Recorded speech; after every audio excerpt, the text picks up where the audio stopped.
At a time when we're losing our oldest and most precious trees and forests from around the world, I'm curious to understand if and why this matters to all of us. Welcome to the Meaning of Trees podcast.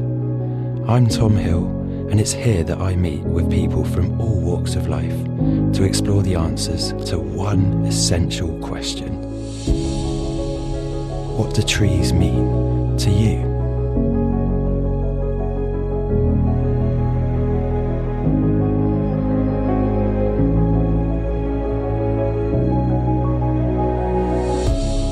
Now, I've been hanging out with today's guest, Anita Prasad-Willems, for some time, and she's someone I have great respect and admiration for as a constantly calming and wise influence on many of my closest friends. A quick side note here. You may hear Anita referring to me as Tanky a couple of times, one of the better nicknames that I've been given over the years. Anyway, back to the intro. And Anita is an experienced wellbeing counsellor, working with the University of Brighton for around 20 years.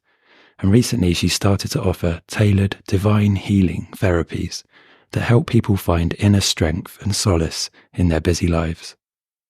Trees play a hugely significant role in Anita's life, both personally and as a mum. And in this interview, we take a deep dive on trees and their well-being benefits. We work out how to tell if a podcast is AI generated, and we hear about some of Anita's most powerful experiences in drawing strength and a restful mind from connecting deeply with Mother Nature. A truly unique perspective. Anita, welcome to the Meaning of Trees podcast. Thank you. Thanks, Tom, for We inviting know me. each other. We've known each other as friends for quite a long time. Yes. But I'm really pleased to get you on this pod and pick your brains about trees. And I see you as a well-being expert. I'm sure you're way too humble to Yeah, would not say give yourself expert. that title. No. And probably a professional listener as well. And so as someone making a podcast, I'm really curious about what advice you might be able to give me, but we'll get onto that later. Because the main theme of this podcast is about what trees mean to people. So I'd like to know, for you personally, what do trees mean to you, Anita? Well, for me, actually, trees mean kind of everything, really, for me. So I would kind of look at myself, if I think about myself in terms of the Chinese elements, like a bit more fire, but earth energy that I have, whilst say like my partner might be fire, but maybe water energy. So we're kind of similar in some ways, but different in others. But for me, being around trees and woodlands I've just found it so therapeutic. And I really need that for my own personal grounding and that connection to earth and, just being able to stay centered. So it's kind of helps me be who I am as a person, but also do the work that I do that I need. I find it really vital to be around trees.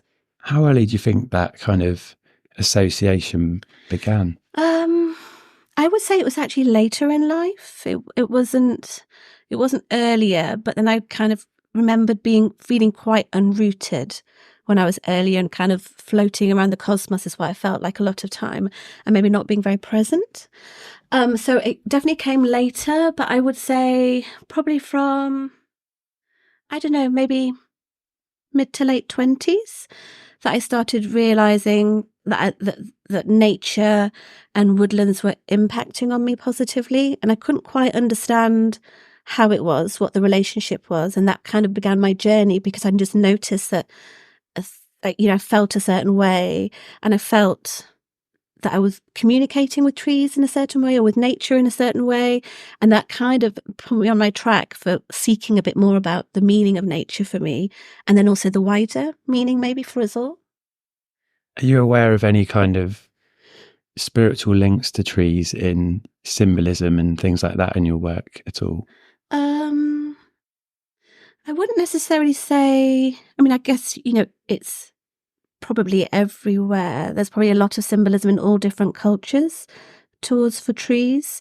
But just, on a personal level, for me, it's just about the rootedness So sort of being rooted to earth, but then being able to reach to the heavens, and, just having that connection maybe with universal life, like cosmos life, but bringing it down to earth. And then, that it's a way of bringing heaven to earth in a way.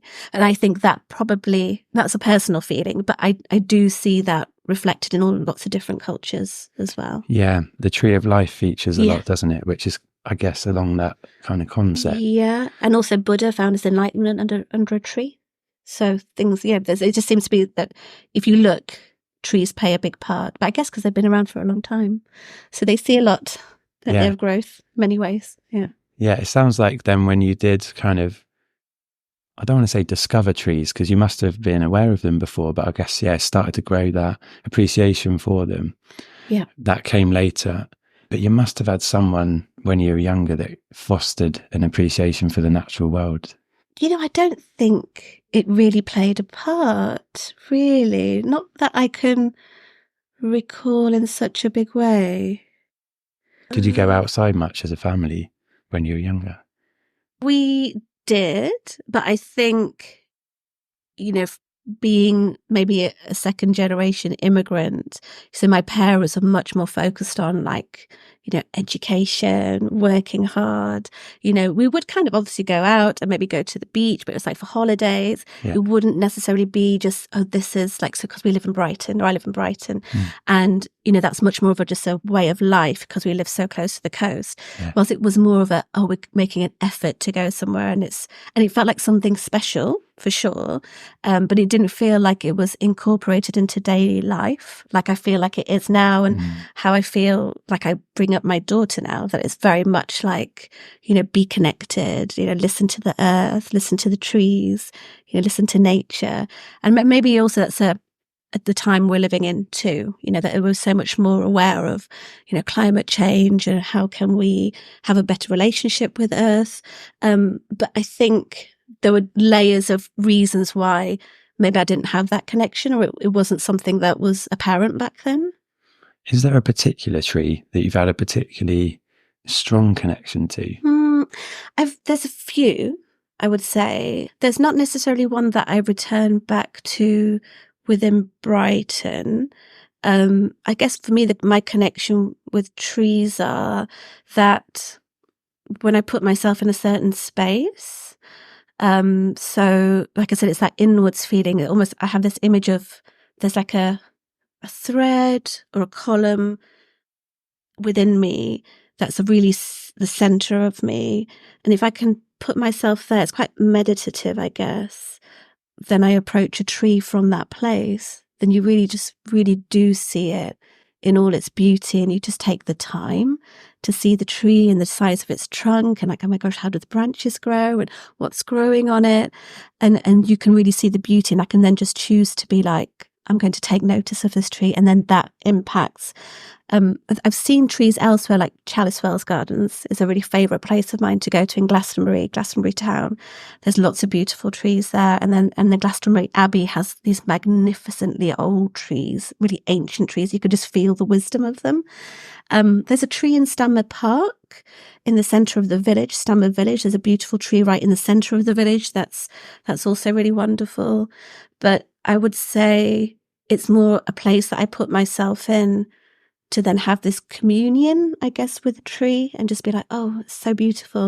And I guess actually there's a tree at work where I work at Brighton University, and there's like an apple tree, which is so huge, but it's there's got a really young sense about it. It has these really juicy apples that grow on it. And I just have a moment in my lunch break, and I just look and just be like, oh my gosh, you're such a vibrant tree. And it's quite luscious. But I could easily also just walk past it if I'm in a rush and it's just like, it's not there. But if I choose to, then I can just be like, wow, every tree can give you something, I think. I know exactly what you mean. I've had similarly profound relationships with different trees, and also that struggle sometimes to remember, to engage with trees and the natural world, or actually just anything outside of ourselves and our busy brains, I guess. Yeah. So have you got any tips on how myself or our listeners might be able to do that regularly kind of thing to maintain that benefit? I would say to just take the time for yourself to maybe go walk in nature, whichever, I guess, nature attracts you, but I guess for us with trees.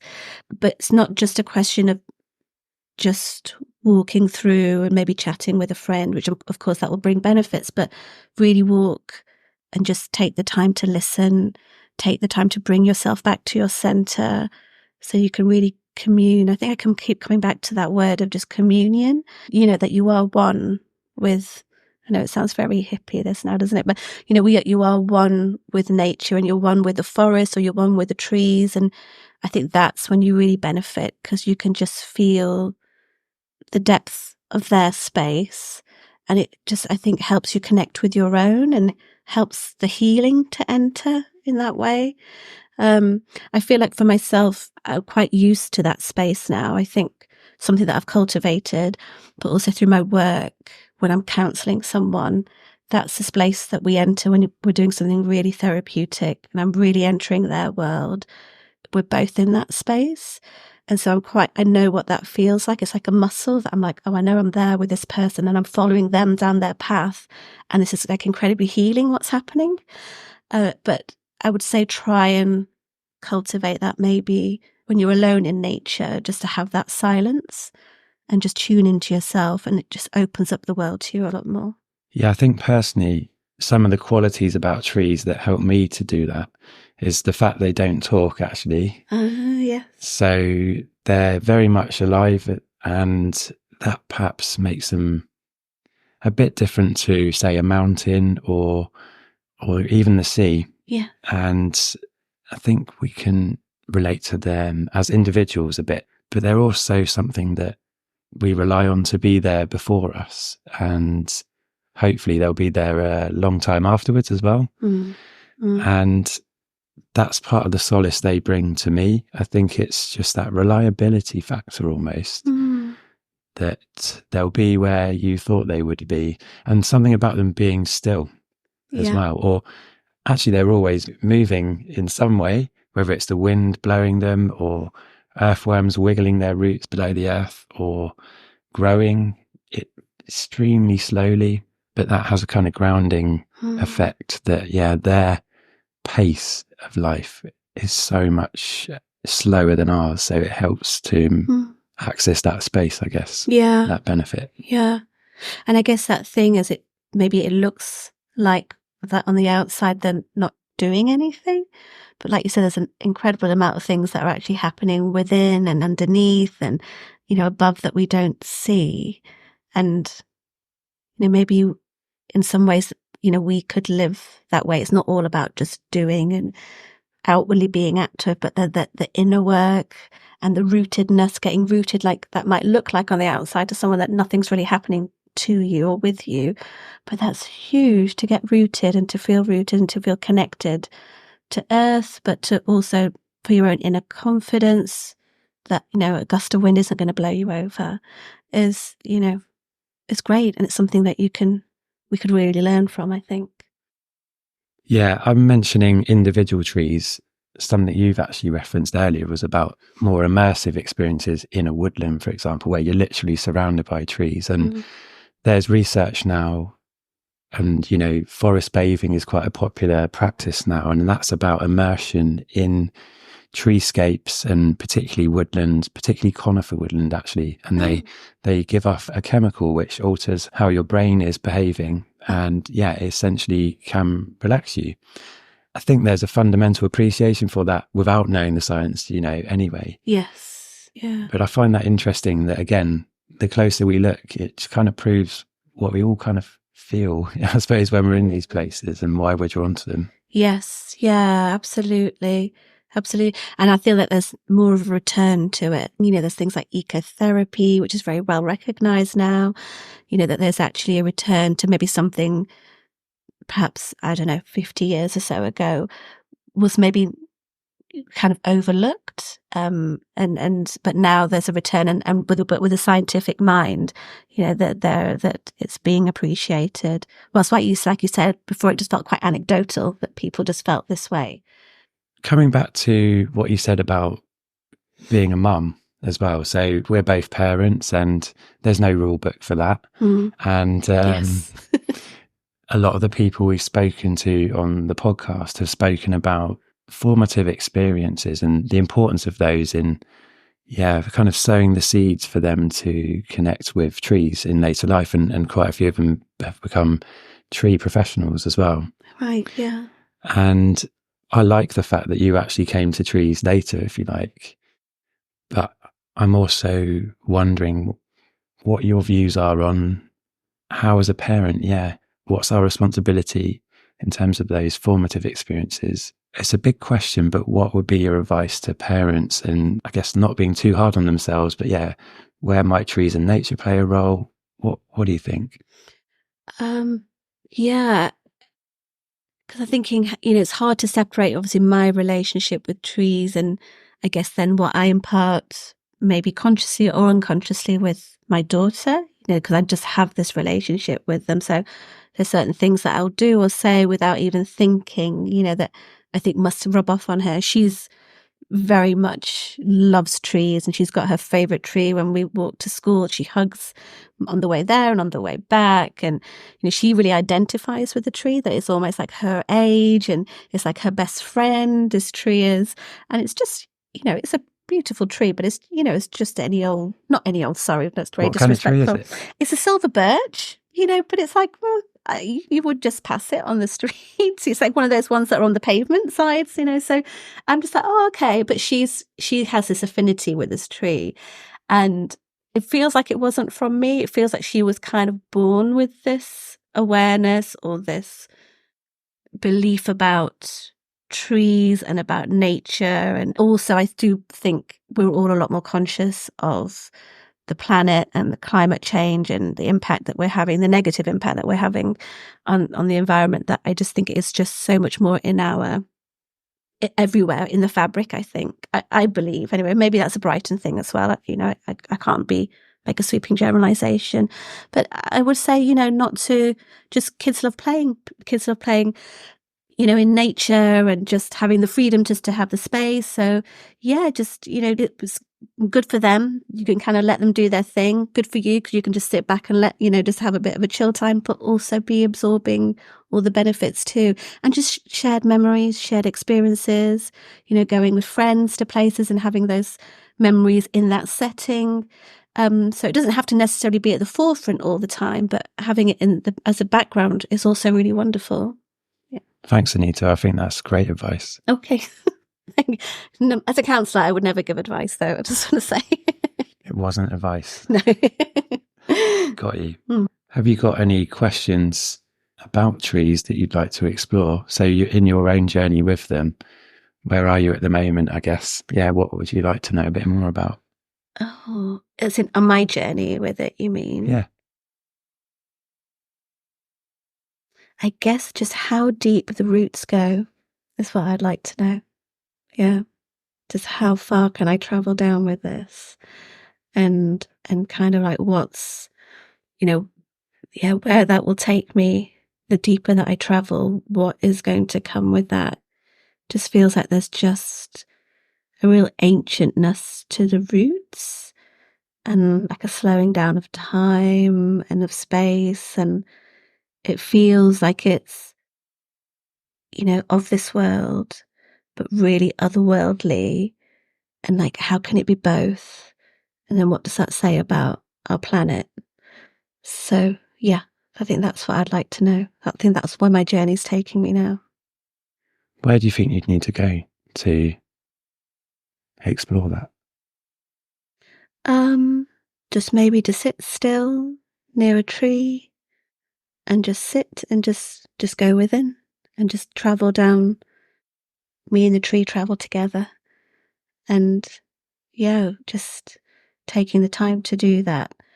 And I appreciate, we're all so busy with like modern life and pulls and responsibilities that it can't happen, it's not something that can happen easily. You have to take the time to do it and have the willingness to do it. So I think it's just about creating that space, and I don't have to go far. I could just find a silent spot and just be on my own and go and do it. Yeah. What you're describing reminds me of listening, a sort of patience and listening, and that bringing a really clear benefit to your well-being, essentially. I think it's also surrendering. Like you go in and you have to go deeper. You have to be like, okay, I'm going to let something else go now. Whether it's a tension in your body, whether it's just like the thoughts, whether it's like emotional burdens. You kind of sometimes hit a block, which is uncomfortable, and you can decide to be like, this is too much. But it's this constant level of, layers of just surrender to go deeper and deeper. That's not easy, I wouldn't say. So yes, I think surrender plays a big part, and maybe surrendering yourself to the earth to carry you, maybe as well, that you can get support from there. That it's not you just having to be all on your own doing things. So are you saying that trees can help you as a kind of conduit to that kind of space then? Yeah. Catalyst to be able to get there? Yes, I think for me it can, because I think I can really then put myself in that space and then almost follow the imagery of the roots and just the way the roots can hold you and kind of keep you down, and it be very safe still, but still quite enclosed. And also I guess that gives you that sense of just belonging there as well, and maybe belonging on this earth, that you're so held and contained and loved, I think, as well by the roots of the trees, by earth, that you're kind of really wanted, because that you're just surrendering in and it's just enveloping you and inviting you deeper and deeper. So you just feel maybe it's a bit not so womb-like, but very held. Maybe that you could feel quite held there, but also quite safe there. So so just a sense of belonging here and now, that it can give you, which is also great for people's well-being as well. Definitely good for my well-being. I'd like to hear a bit more about your new therapies that you're developing and that divine feminine approach. Perhaps how that relates to trees, but not necessarily. So could you describe that for me? Yeah, so it's called Divine Plan Healing, and I facilitate healing from source. But I think I mentioned to you before that for me, the slant is more the divine feminine and just working on the distortions of the divine feminine. So trying to have it that then there's more balance of divine feminine on the planet, which, perhaps before it was out of balance. So bringing that more into our awareness, and then maybe allowing her to kind of walk the planet a bit more. But it is very connected with my relationship with Mother Earth and with trees, because the trees really bring me down to Mother Earth, in that she is the ultimate divine feminine that we can have here, the presence of the Mother Earth. But also I think when I was talking to you about strange experiences that I did have, I was in the Chalice Wells Gardens once, just meditating. Actually, I wasn't even really meditating very much. I was just sitting, and then suddenly having this really strange, very powerful experience of being pulled into the into the center of the earth, or maybe not the full center, but definitely deep into the earth, and just sitting in this space and kind of not knowing, have I told you this before? Have I told you, Tanki? Yeah, so this happened. And it was like a physical sensation of just being pulled to the center of the earth. And then there was this man sweeping outside of this cave, it felt like a cave entrance. And I was just sitting there and just feeling really panicked, being like, oh my gosh, I need to get out of here. I need to get out of here. And he was just like, just sit and chill. And I was like, oh, okay. And so I just sat, and I just thought, I'm just going to feel this energy. And it just felt like this it wasn't a benevolent energy. It was just an energy that just was. And it was not dark, not light. It was just this all-encompassing energy, and it's like hum of a noise. And then I started stressing about, I don't want to go back. I don't want to go back. And he was like, well, just don't go back just yet. And he was just really like really cold and just very, pragmatic, and, just like, you fix up, and, so I just sat. So I just thought, okay, I'll just sit. I want to sit now. But then the chatter in my mind, I was just thinking, it's so funny that one was a struggle to leave and then there was a struggle to stay, when it was like, there's no struggle, just be. It's all cool. Yeah. And then I returned slowly, but then I had this really strange sensation when I did open my eyes and I was back in the here and now, of just time being really slow, and I couldn't really focus. My mind had almost switched off, and I was really worried, thinking, oh my gosh, is this going to be me for the rest of my life now? But just looking at every minute detail, I remember seeing a bee go onto a flower, and just was really looking at that in just such intricate detail, what that meant. And then slowly, I was just like, I kind of came to, and I kind of came back to just how we are and the speed at where we're at.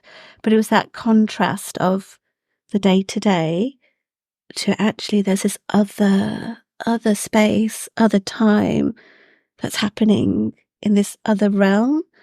And I know it sounds really bonkers, but it was a really real thing, and it wasn't in any dream state, and it wasn't, after being out partying too much or anything. I was very clear-minded, and it wasn't something that I forced to happen. It just happened. I remember it really well. So I've lost track of what your question was.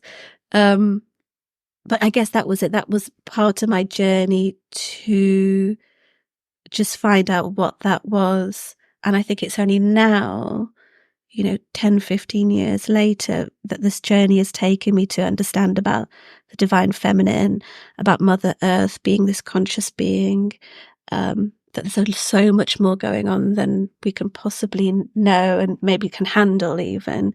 But that she's this living being, and that you can commune with her and communicate with her, and maybe, connect with nature, and that these things are alive in more of a sense than we realize. And so, so that brought me to my journey with the divine feminine, but I've needed to kind of carry the light or work with the light as I do. I need to have immense grounding to do that.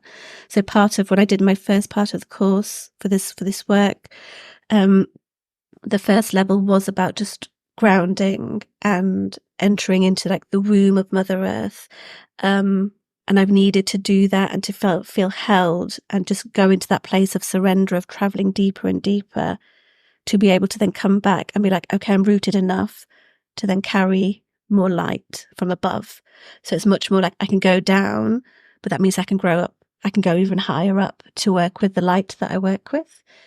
So very roundabout way for telling you about my work of the divine, the healing work anyway. Yeah. I'm so pleased you shared that story, and I know you might have been feeling self-conscious about that, but clearly that's your truth, Anita. So thank you so much. I really appreciate that. Fascinating. Yeah, I didn't know that. I couldn't remember whether I told you about that or not. No, not many people know, I have to say, about it, because I know how it sounds. And I remember when it happened, I remember just being like, I can't believe this has happened to me, because I've been a seeker for so long. But to have something that was so tangibly different, physically different, I was just like, oh my God. And it broke something in you. Yes. And it made me just go, something is not, before it just felt like an inner light that I was aware of. And that's why I was counselling, because I was like, we could all cultivate this inner light, and that will help guide us. And you just need to clear that space so that you can kind of live your life from that space. But this was something completely different. This really took me to another realm of, there's far more going on than I realise. Yeah. And I guess because you were, in a sense, brave enough to surrender to that as well. Yeah. Or did it not? It didn't even feel like that. Like you had no control. I had no control. It's just suddenly, it was like, it just took me. Yeah. This is something just pulled me in, and I was just like, oh my gosh, what's happening?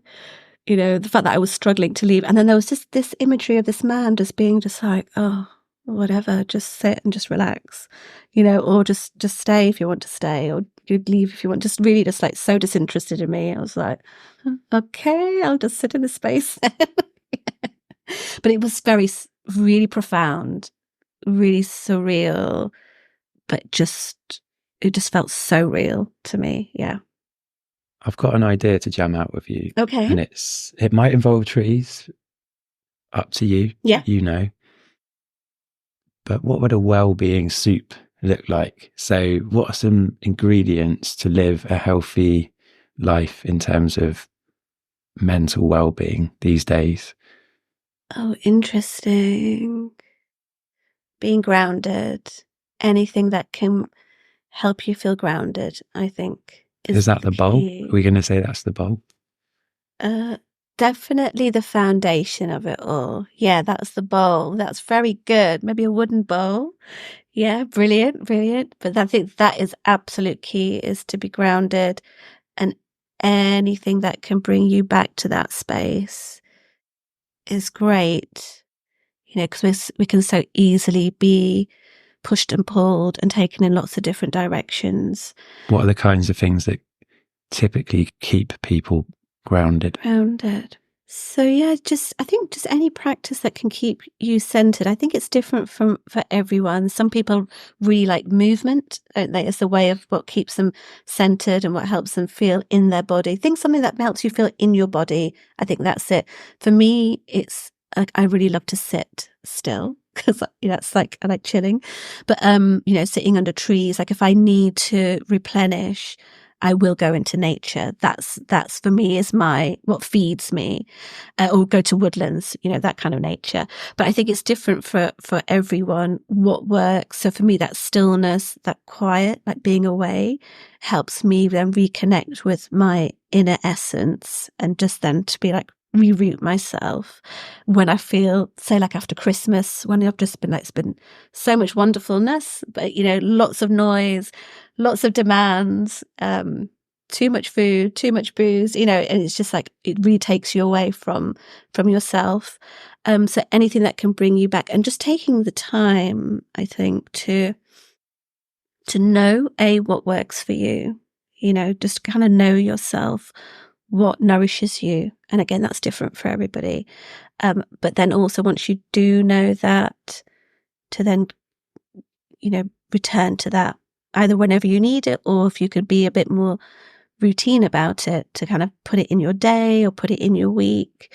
You know, some people, I guess, like going to the gym. It's not me, but yeah. You know, but whatever it is that works for you, I think that's what I would say. And talking to other people, I think, is, you know, I'm a counsellor, so I guess that's, again, my thing, that just connect with other people, but maybe, connect with nature, so that sense of belonging, that you're not alone. In 2024, I find it quite astounding that podcasts are doing as well as they are, actually. Oh, yeah. Because at one point it seemed like radio was sliding out of fashion. Yeah. And the digital age was coming, and everyone was thinking, oh, radio's done for. It's all about the video now. However, I think these audio experiences that help us to listen, empathize with others, they're quite versatile as well. You know, people can listen to a pod in the car, or on a journey, on a walk. Yeah. Cooking your dinner, exactly. Yeah. Cooking your well-being soup. Yes. And I just think, you know, we've got AI coming in now that can write a job application or even a book. But AI can't yet replicate human conversation in an authentic way. And it is the fundamental human way of communicating. Around the fire it would have been, and before the printing press and everything, it has a real power still. It does, but I wonder if you, say, were just listening, could you tell the difference? Would you be able to tell the difference between an AI conversation and an authentic human conversation? Like, I just wonder. I don't know the answer to that question. I imagine now you could, but later on when it becomes a bit more sophisticated, who knows? Maybe people are wondering if this is AI. Not with my wacky stories, I don't think. I think you've foolproofed it there. By laughing at your jokes, Tanky. That's right. My terrible jokes. Yeah. I think that it's time to round up this interview. So I'm going to give the floor to you here, Anita. Give our listeners one final message. And thank you so much for speaking with me. Oh, no, thank you for having me. It's been really lovely, actually, to talk in this way. One final message. Yeah, just to go out there and, connect with Mother Earth, just nature in general, give her your feet. I have this feeling that she wants to be there to support us, and it could be a really valuable way of just feeling supported. It's a support that's there all the time. So if you are feeling isolated or alone, and maybe you don't feel like you have people to talk to, that's a really amazing avenue to explore, to feel that connection, because we're all here, we're all on Earth, and we're one with her. We can be one with her if we just open up to it, and we could probably gain quite a lot from that.